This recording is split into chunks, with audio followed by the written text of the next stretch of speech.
La commission indépendante d'évaluation électorale, après avoir réalisé son enquête sur un échantillon de 2026 procès-verbaux, ce qui représente à peu près 15%, recommande un examen approfondi du système électoral. En effet, dans son rapport communiqué au président Martelly le 2 janvier, les membres de la commission ont indiqué avoir noté entre 30 et 40% d'irrégularités assimilables à des fraudes lors du scrutin du 25 octobre.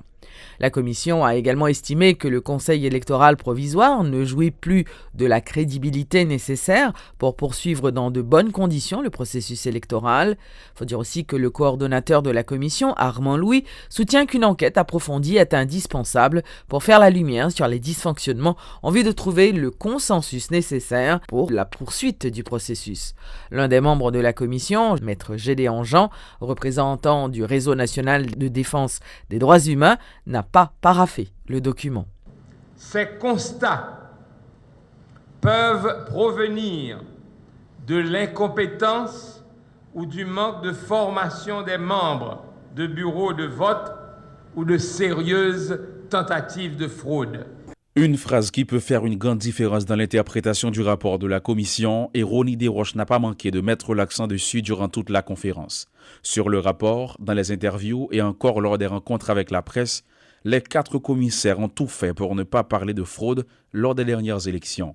Malgré l'insistance des journalistes, Rony Desroches ou Armand Louis parlent d'un seul et même langage, des irrégularités graves assimilables à des fraudes. Parce que là, pour déterminer si il y a fraude là, il faut faire un examen minutieux.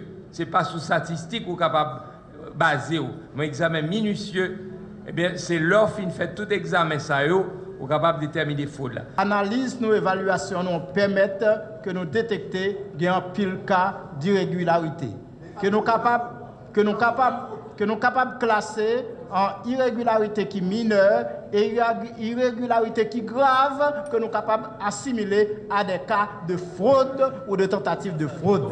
En effet, le travail des statisticiens a permis de constater que sur les 15% de procès-verbaux analysés, ce qui représente plus de 2000 procès-verbaux, 30% manquaient d'au moins un signe, 51,5% manquaient d'au moins une signature et 46,9% contenaient au moins un faux signe. Ces chiffres inquiètent les commissaires qui toutefois ne veulent pas crier à la fraude. Le manque de compétences des membres de bureaux de vote serait à l'origine de ces manquements, tente de justifier Rony Desroches. De certains présidents de bureaux de vote qui étaient dans la zone, la saline, etc., qui disent que par exemple à certains moments de la durée, où il y a tout un groupe de monde qui vient, qui dit peuple a vient voter, par une personne qui peut empêcher de venir voter. Il n'y a pas de catine.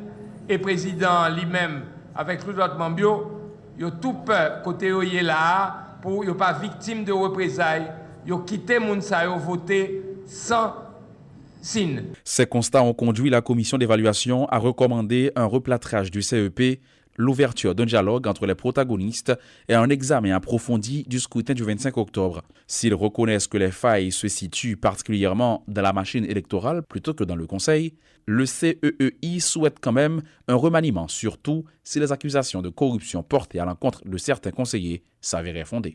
Et critères que nous utilisons pour changement ça, c'est des mouns que nous sommes capables de convaincre de corruption qui n'en recevoir l'argent. Alors que nombreux sont ceux qui estiment que l'annulation des élections aurait été la meilleure recommandation à formuler suite au constat de la commission, les commissaires avaient du mal ce lundi à dire si le processus pouvait être sauvé. Le comportement de Monseigneur Patrick Harris et de l'amambo Evonie Georges Auguste, qui ont refusé de répondre à cette question qui leur a été adressée personnellement, traduit clairement un certain malaise au sein de la commission. Vraisemblablement, Gédéon Jean n'est pas le seul à avoir des réserves. La commission d'évaluation électorale indépendante n'avait pas pour mission de dire qui ira au second tour ou encore qui a fraudé lors des élections. Ce sont là les précisions apportées ce lundi par les commissaires qui ont rencontré la presse. Selon Rony Desroches, suite aux travaux réalisés au centre de tabulation, la commission a recommandé entre autres l'ouverture d'un dialogue entre les protagonistes et un examen en profondeur du scrutin du 25 octobre et c'était sa seule mission. Les commissaires ont eu bien du mal à répondre aux questions questions concernant les fraudes massives ou encore les irrégularités dans le processus ou si les élections peuvent être sauvées. Nous-mêmes, comme rôle, c'était une évaluation du processus, non pas une épuration, non pas un recomptage. Nous pas aller dans un second niveau d'analyse et nous pas de temps pour ça, pour regarder, font analyse, comparer bagaille pour fraude.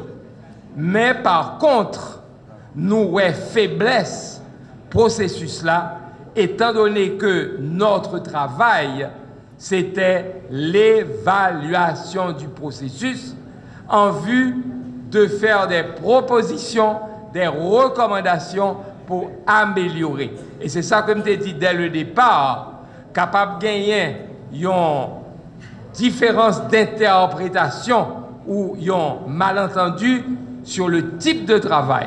Notre travail, c'était de voir, d'évaluer le processus pour nous capables dire qui faiblesse gagnée, proposer des recommandations et non pas pour nous aller ni dans comptage ni dans épuration.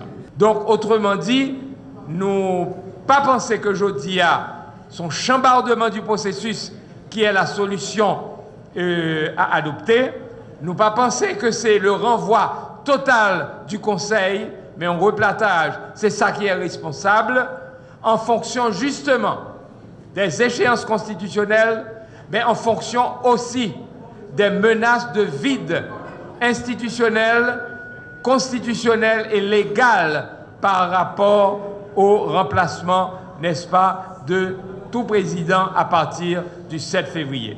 Ce sont aussi des choix que nous faisons en tant que citoyens responsables, parce que nous pas tablé pays à rentrer dans le chaos, et leur rentrer dans le chaos, nous répète, pour que ces étrangers à Cap-Vini, pour les capables, n'est-ce pas, mettez souveraineté nous entièrement en bas pied, et pour que c'est lui-même qui a dit nous, mais ça que vous faites.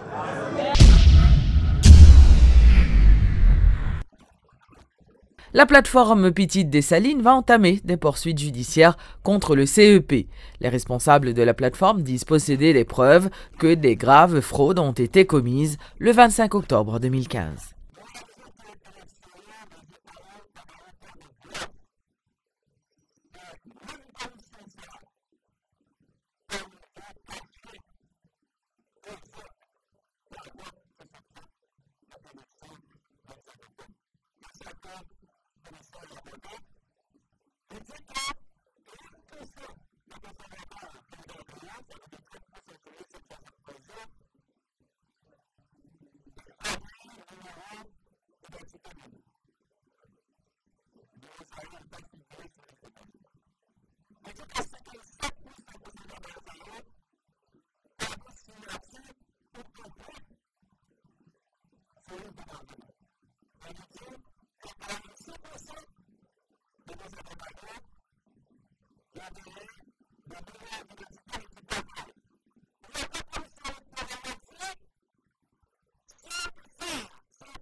Le candidat à la présidence du parti haïtien Tête Calais, Jovenel Moïse, est satisfait de sa campagne électorale. Il dit avoir été accueilli chaleureusement par les habitants de plusieurs régions du pays, mais interrogé concernant le rapport de la commission d'évaluation électorale, le candidat du PHTK n'a pas fait de commentaires car il dit n'avoir pas lu les conclusions de ce rapport.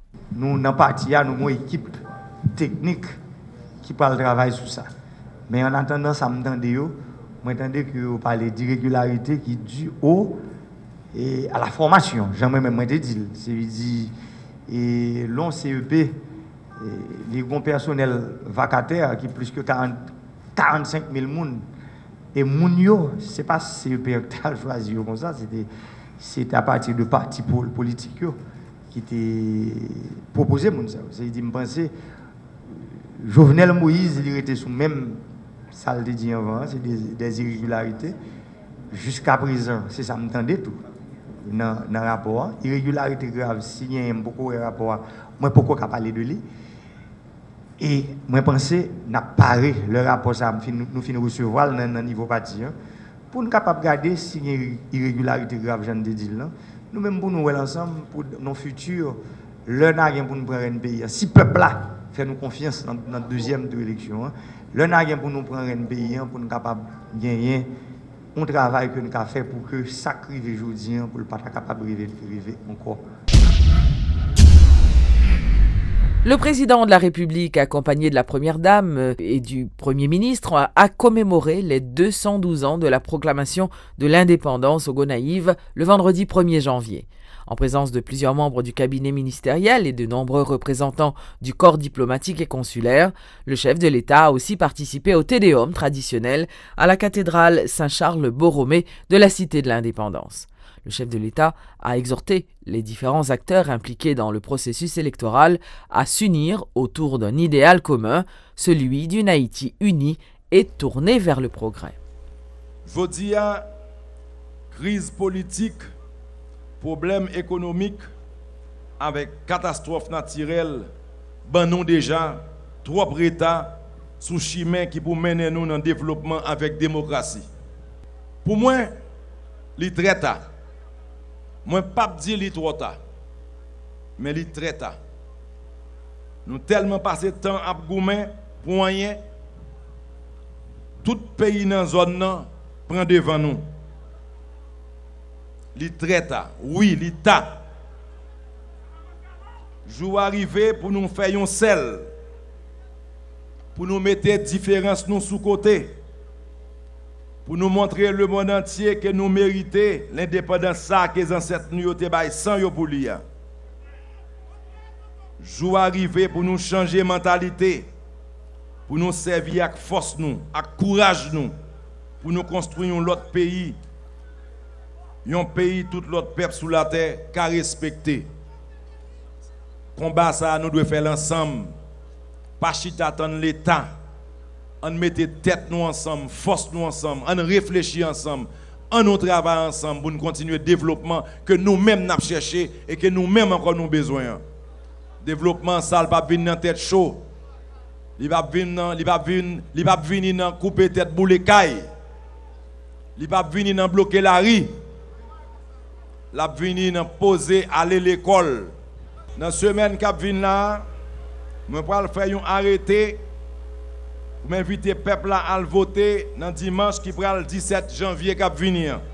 Je demande tout le monde respecter les règles jouettes là.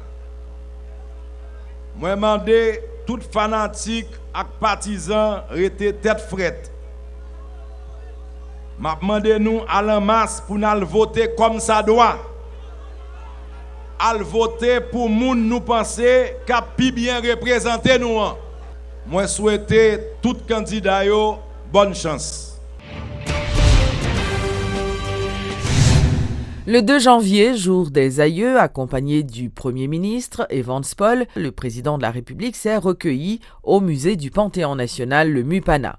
Lors de la cérémonie commémorative, le président a rappelé à chaque Haïtien de toujours se souvenir des actes valeureux de ces héros, grâce auxquels Haïti est libre et souveraine aujourd'hui. La cérémonie a donné lieu à un défilé des unités de la police nationale d'Haïti dans l'aire du Champ de Mars.